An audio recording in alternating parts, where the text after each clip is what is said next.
This is reporter Ton Tan, and here's a rundown of the week's news. On Tuesday, the Senate Business and Commerce and Natural Resources Committees grilled state utility officials and power executives over the causes of early February's rolling blackouts. 82 outages, I think, is unacceptable. I mean, it's just, we shouldn't have had that. In response to overwhelming requests from the public and lawmakers, ERCOT, the agency in charge of Texas's power grid, released a partial list of the companies that went down. The executives vowed to learn from the experience, but a number of investigations are ongoing into the causes of the blackouts.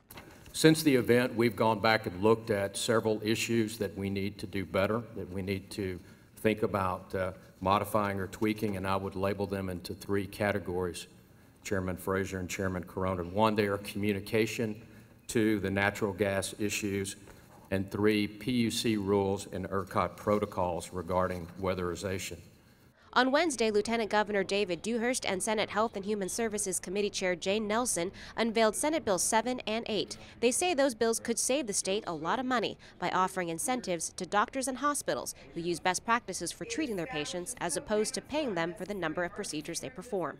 You know, if I've learned nothing else, it is unsustainable. We've got to do something differently. Earlier that morning at the Texas Tribune's Trib Live event at the Austin Club, CEO and Editor-in-Chief Evan Smith sat down with freshman GOP representatives Stephanie Carter, Cindy Burkett, and Rodney Anderson.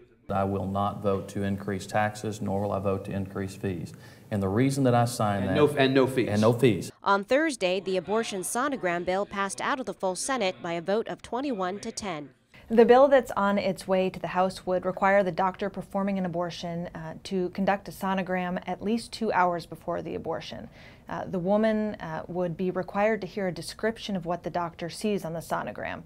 The doctor would also give the woman the option to listen to the heartbeat or to view the images on the sonogram. By week's end, the 2010 census numbers came out. Data shows Texas's Hispanic population grew by 42% in the last 10 years. According to the former state demographer and the director of the Census Bureau, Mr. Murdoch, that it means that the aging Anglo population and the younger Hispanic population are going to have to come to terms to kind of work together in sort of a symbiotic relationship. According to him, he said the aging Anglo population is going to look to the younger population for care, for Medicaid, for services like that, whereas the younger population is going to look to this older Anglo population for education and for other opportunities, so they're going to have to work together.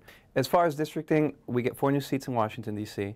As far as at the state level, there are some areas of West Texas that are going to lose some seats because their population actually declined by such dramatic proportions that when these new maps are going to be redrawn during this current session, during redistricting, it's going to lead to a lot of worried people that might lose their spot. It's going to lead to a lot of animosity between people that want to draw more Republican districts and more Democratic districts, and eventually it'll probably lead to a court battle.